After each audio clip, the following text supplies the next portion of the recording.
Hello, VC Coral Joel coming back at you with another vinyl finds video. Just been trying to put them all together as one. Been pretty busy. Finished up coaching some basketball and a great bunch of kids. So kind of winding down and trying to get back onto some other stuff to do. So these are albums bought at different places. Obviously, some record stores, thrift stores, disc replay to name, and then that's another one. So first one up, this stack of albums, got them. They were $2 each, but about 12 or something. So say $24. Ended up costing me another $380 because I just had my car fixed, drove there 60 miles away, and then my car won't start. So these are the most expensive $2 albums I've ever bought in my life to get my car fixed. It's ridiculous. So got to laugh at it now. So first one up is Crosby Nash Live on ABC Records. David Crosby and Graham Nash, their live album, was an upgrade. It had a little sticker, like again, said $2, well more than that with the way it paid for it. Then found John Cougar, just John Cougar, self-titled on the Siri label. Forgot how good John. I'm kind of getting back into John Cougar. I mean, he was our folk singer or person of the '80s for us. You know, they just got done doing the Bob Dylan movie. John Cougar Mellencamp, he was our guy. So sometimes he gets overlooked. Just been picking him up, and he's relatively cheap, as you can see. Next one, Eric Clapton. A lot of people forget how great Eric Clapton is. He's done so many albums, but for $2, Eric Clapton, Behind the Sun on Duck Records. I'm picking it up. A great duo together on stage. Unfortunately, not in real life. Poor Tina Turner took a beating from old Ike there. This is a reissue of Ike and Tina Turner's Greatest Hit. It was a promo. It just sounds a little different. It was re-released like in '80s, '86 on the Liberty label. So got that one, picked it up. This one, never even heard of the movie. I just thought it looked interesting. It said, Judd, if you thought Vietnam was hell, Judd, just wait till you come home. On Apex Records, it had Mason Prophet, it had Crow on here were featured, and American Bread were some of the artists that they allowed to go on this track. I try to look up the movie to see where it's at, so when I'm out and about, I'll look for it. It's sound for the times, protests. This poor guy came back from Vietnam, I'm guessing, and what he had to face coming back from fighting there and adjusting life, which unfortunately so many people are still doing to this day. So shout out to all veterans, guys that went to Vietnam. My dad was lucky that he didn't have to go into the trenches of that. He was over there on that side, but he was in another branch of the service. And so those guys, what they did for our country and what they thought they were doing was right, and got deceived, and all the lives that were lost too. So that's why I bought it. I have definitely respect for that. Golden Earring. They had Radar Love and The Twilight Zone, and this one's after The Twilight Zone. It's an okay album. It's called North, South, East, West. It's just kind of, you don't see a lot of Golden Earring, so I just picked it up.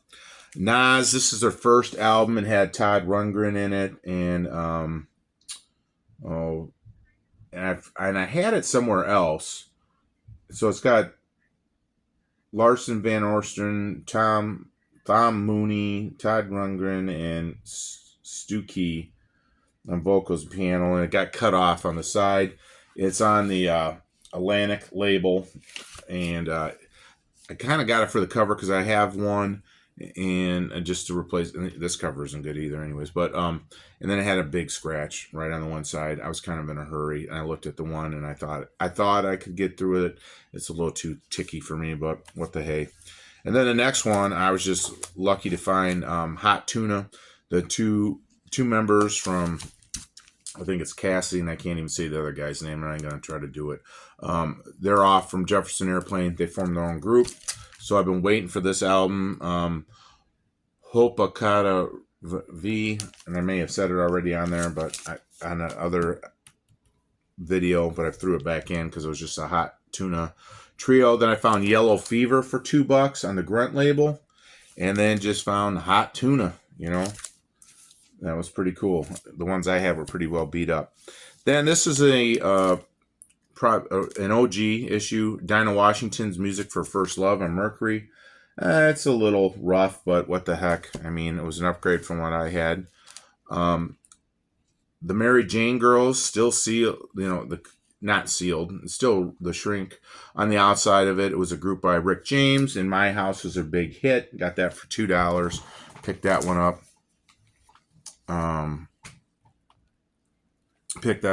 And so then JT Records, he has a channel, JT Records. He's a really nice guy. He's got a lot of vinyl, and he's very eclectic on stuff. And so he had one video, and he was just like going out looking for Elton John's Madman Across the Water. A couple weekends ago, I watched in a thrift store, and in the $5 bin, I found Elton John's Madman Across the Water. So, I mean, the two big hits on here, Leave On and Tiny Dancer. And it's a gatefold with a little insert. It's got just a little crease on it, but that's a great deal. Picked that up for $5.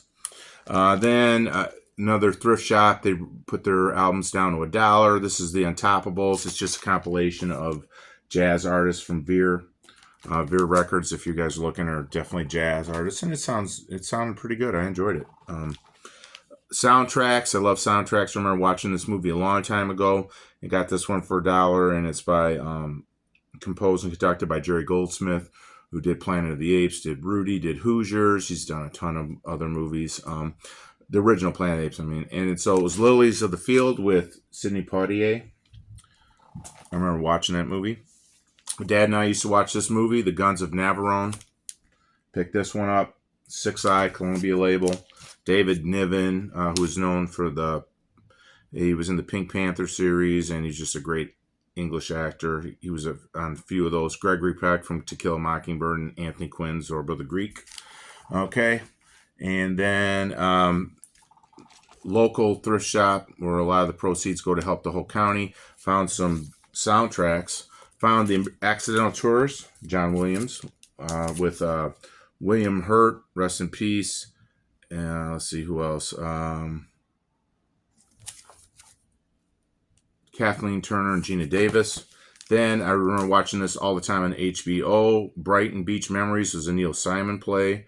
The introduction of Jonathan Silverman and Blythe Danner's on there. Gwyneth Paltrow's mother. I remember seeing her on MASH, an episode. Then I found Mask, which was about this poor guy, that kid that had his face was deformed, and it was really elongated, and very smart kid though, and people made fun of him, and Cher was his mother, and how she was always battling and fighting for, sticking up for her kid. And I think he ended up passing away in his sleep or something. The pressure, something on it. It was a sad movie. Doesn't get a lot, but seeing the soundtrack, picked it up. I remember the movie. Another movie that wasn't great, but they had some great artists in it. The Bright Lights, Big City, was about, I think, this New York writer, and he made up this stuff about the cocaine and stuff like that in New York City, and Michael J. Fox started in they had some huge artists back in the day to be on this album. So you're talking about Prince, Donald Fagen, Depeche Mode, New Order, and Brian Ferry. So still, the cover was still in shrink wrap. Then picked up Jane Wineland's Solo Fur. She was from the Go-Go's. Okay, it was always Belinda Carlisle, but her and Jane Wineland. I think I said her name right. The biggest one I bought was from Disc Replay. They sell, obviously, CDs, Funkos, vinyl, DVDs, video game, everything kind of. And then they're getting back into CDs, which I will talk about later on that. So with the fines, I just may even throw it in there anyway. So the CDs, you buy two, get one free. So I know the cover's crap on this, but I've been wanting Danzig's one with Mother. I like that song for it. It was $6.99. It's in good shape. The cover's obviously garbage. And then, so it's like you buy two, you get one free, which one's the lesser one. Then I haven't seen it out a lot, so I ended up buying Deep Purple, The Battle Rages On. That was 5. And so then I was going to buy this, and I picked up, and I was like, I seen this one, David Bowie's singles from 1969 to 1993, featuring his greatest hits. So on the old fat box, picked that up. So that was actually $12 for that. So it was a good deal. But the big prize for me going there was picking up this one. It was a really kind of I should have just stayed with the CDs, honestly, because if I would have looked online, I would have got it brand new, sealed, and cheaper. However, I was out and about, so I found the Doors LA Woman Sessions. It was a record store day release. It's number 16,929. I'm kind of iffy on these release things because I'm like, why are we buying stuff that didn't make it? And then they're selling us how good it was and it should have been on there. And part of me is like, just to see the thought process of it. So side 1 is The Changeling Part 1, and this is 23 minutes and 40 seconds long. And then you flip it over is Part 2 of The Changeling. That's 3 minutes. And then Lover Madly went for 15 minutes. I got Lover Madly Part 2, Riders on the Storm, 18 minutes. LA Woman Part 1, 19 minutes. She Smells So Nice, Rock Me Baby, Mr. Mojo, Rise in Peace, Baby Don't Go, LA Woman Part 2, and all those down there. So it had a little scratch or scuff on it, but it wasn't, did not interfere. And I looked at that and then I didn't see something else on it. So spent $70 on this, paid $70 for that. And then I looked online, you could buy them brand new, 65, whatever. It's probably the same with tax and everything else, but whatever it was there, I just rescued something that was used and added it to my collection. I love the Doors. I really am. I always keep gravitating to the Doors more than anything else, so I just can't pass that up. So, and I've listened to it, and it's great. I just enjoy hearing it, the interaction. So I got duped on that one, but oh well. Hope everybody's doing well. God bless. As always, stay classy, VC.